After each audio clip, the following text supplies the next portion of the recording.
interesa demasiado. No me interesa además de política de por sí. Hace varios años.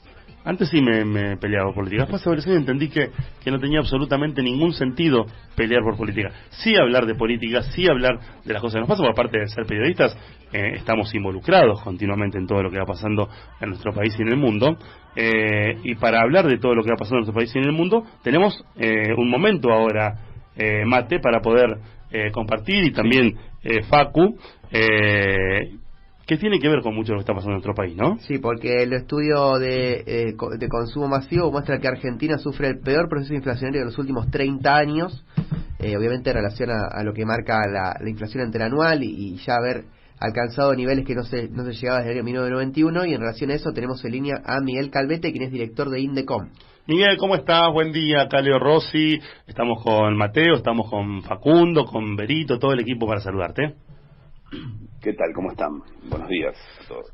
¿Cómo hacemos para entender en esta Argentina ciclotímica que siempre se puede volver al primer amor? Ese primer amor como si fuese un amor tóxico, ¿no? La inflación, como si fuese un amor tóxico la inestabilidad, como si fuese un amor tóxico la inseguridad, como si fuese un amor tóxico las elecciones políticas y la carrera y el movimiento de nuestros políticos. ¿Cómo se hace para entender a nuestra sociedad desde ese lugar?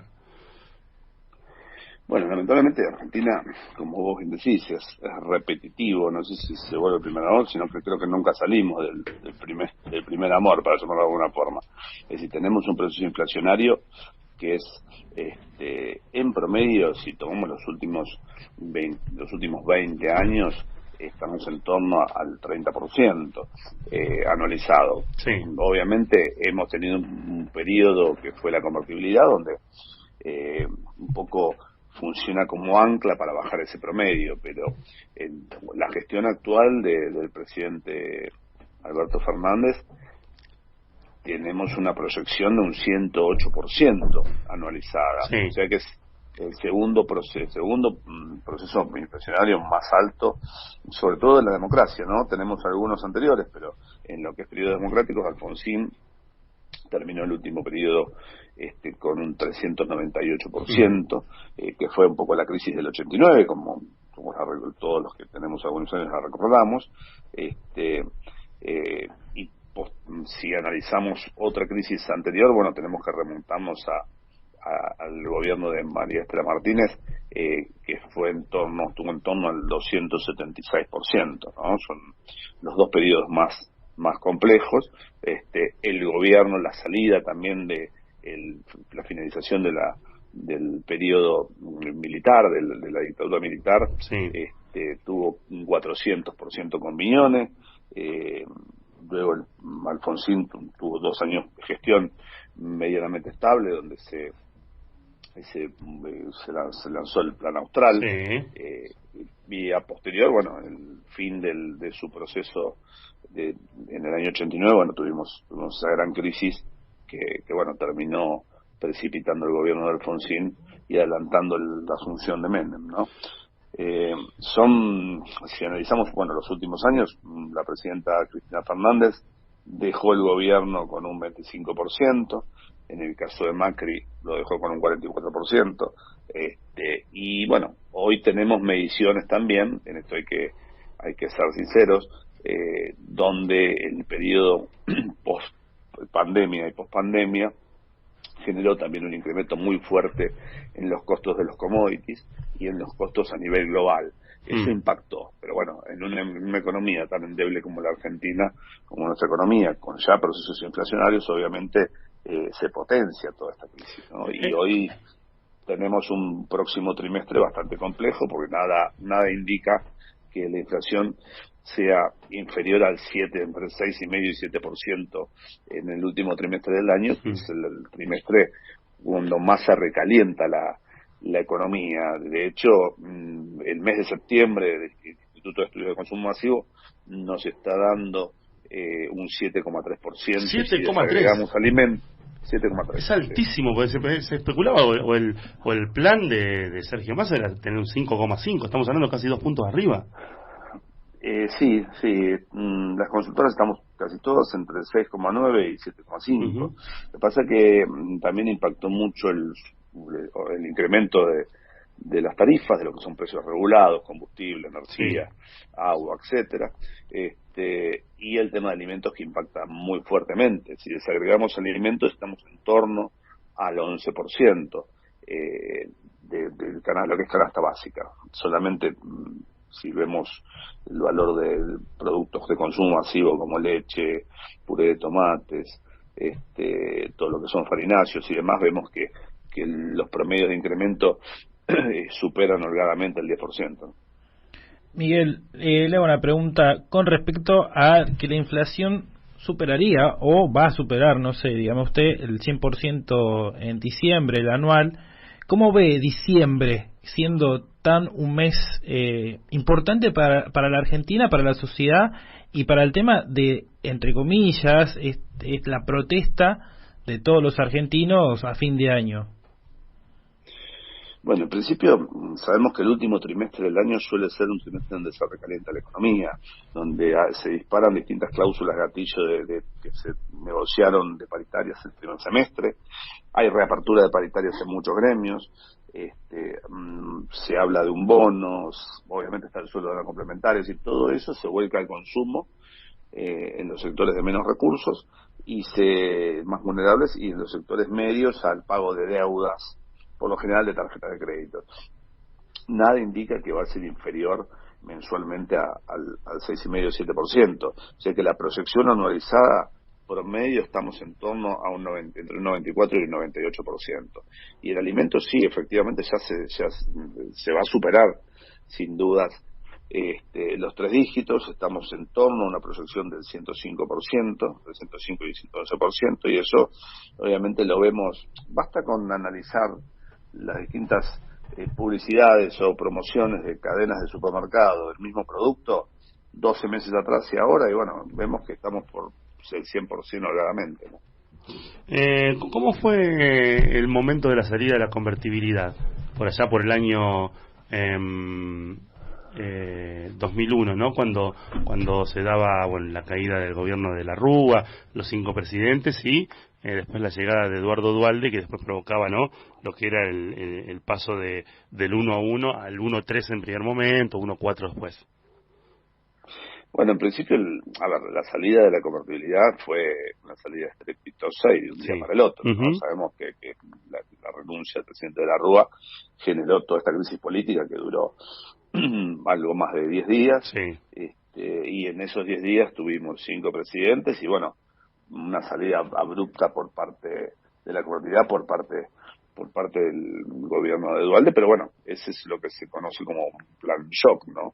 Efectivamente, ese 3-1 generó una inflación fuerte, pero un promedio que cercano al 30%.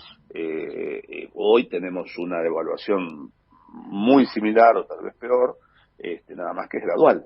Y de hecho el gobierno lo viene analizando y lo viene previendo en su presupuesto. Justamente para el año que viene se está previendo una devaluación en torno del 60%. O sea que eso implica una inflación no necesariamente del 60%, pero lamentablemente la inflación por expectativa, que es la que utilizan muchas pymes, lo toman como un valor a tener como piso, ¿no? Ocurrió el último cálculo que hizo el exministro Guzmán, donde presupuestó un 29%, después ajustó a un 44% y terminó con más de un 60%. Entonces, creo que ese tipo de presupuesto en el programa de gastos del próximo gobierno, del próximo año, obviamente habla que no se va a poder bajar la inflación de un día para el otro. Yo creo que el gobierno hoy, con entre un 3.5 y un 4% mensual, estaría más que conforme festejando para el 2023, ¿no? Yo seguramente, más allá de que desde lo macro el ministro Massa está haciendo las cosas medianamente bien con las herramientas que tiene. Sí. No nos olvidemos que el fortalecimiento de las reservas es fundamental para la cadena de valor de los productos que se exportan, y obviamente las importaciones de los insumos necesarios para fabricar. Ahora, en lo micro, en el bolsillo del día a día de los sectores más vulnerables, de jubilados, de pensionados, de desocupados, de la gente que está en la economía informal, que es prácticamente un 50% de la población, lo micro es mucho más complejo resolverlo que lo macro, ¿no? Miguel, ya para ir cerrando, si pensamos en una devaluación del 60, para mí tenemos que pensar en una inflación del 70. Si estamos cerrando, ¿en cuánto más o menos crees que se va a cerrar el año? La verdad que, bueno, sería parte de la columna de astrología, no querría decirlo, pero en principio no va a ser menos entre el 4% y el 5% mensual. Lo más probable es que sí, efectivamente, depende de muchas variables, ¿no? La inflación es un fenómeno multicausal, no solamente año electoral y dólar. Que ese año electoral puede llevar a tomar medidas así drásticas, de esas que ayudan a controlar la inflación, que después lo terminas pagando durante 5 años seguidos después. Bueno, sí, hay muchas medidas que son lamentablemente las elecciones cada 2 años sabemos que hay retracción de la base monetaria en los años pares y expansión en los años impares. Ahora venimos de un fenómeno post-pandemia donde tanto años pares como impares generaron una sobreemisión, con el gran problema que tenemos que la producción de bienes y servicios es igual o menor, es decir, tenemos prácticamente un 35% de capacidad ociosa productiva. Nosotros hablábamos esto con CAPIMA, que es la Cámara de la Pequeña y Mediana Industria de Alimentación, y justamente las pymes de un sector tan sensible como la alimentación, hay muchos sectores sensibles, el sector de laboratorio, farmacéutico, metalmecánicos y demás, pero en el caso puntual de la alimentación, la proyección de inflación es, por lo general, y es una inflación por expectativa, es en función de no recibir insumos o recibir insumos a valores, obviamente, no sé, ya cuando uno importa, hoy no importa más el dólar oficial, ¿no? Se importa el cálculo de costos, todas las industrias, incluso las grandes compañías, lo hacen a un contado con liquidación. Entonces, realmente tenemos un desafío, y el gobierno tiene un desafío muy grande en este año electoral, porque también por otro lado tiene que generar la posibilidad de que la gente pueda consumir. Y para consumir tiene que haber dinero. Hablar del cierre de este año en un 100%, hablar en un 90%, hablar en ese rango, porque va a estar más o menos en ese rango, no cambia nada, no que sea 90, que sea 100. Acá la economía argentina está pasando quizás por una de sus peores crisis, y lo peor es que no se ve una luz al final del túnel. Exactamente, no se ve una luz al final del túnel, por un lado, y por otro lado encontramos una espiralización de la inflación, y no hay medidas concretas, que las medidas concretas deben ser, y las más eficientes son a mediano plazo, es decir, generar mayor oferta de productos en el mercado, es decir, que haya mayor cantidad de actores y jugadores en el mercado y no haya concentración económica, y lamentablemente es lo que venimos viviendo en los últimos 7 años. Miguel, gracias por estos minutos en feriado, por predisponerte a charlar con nosotros. Volveremos a hablar más adelante, veremos cómo se predispone el 2023, que me parece que va a ser bastante complejo, y encima sumándole el clima político que va a provocar también muchos dimes y diretes y mucho contraataque también por parte de oposición y oficialismo, ¿no? Exactamente. Bueno, muchísimas gracias por la nota. Abrazo grande, hablamos con Miguel Calvete, director de Indecom, hablando un poquito sobre esta inflación y el proceso inflacionario de estos últimos 30 años, el más importante.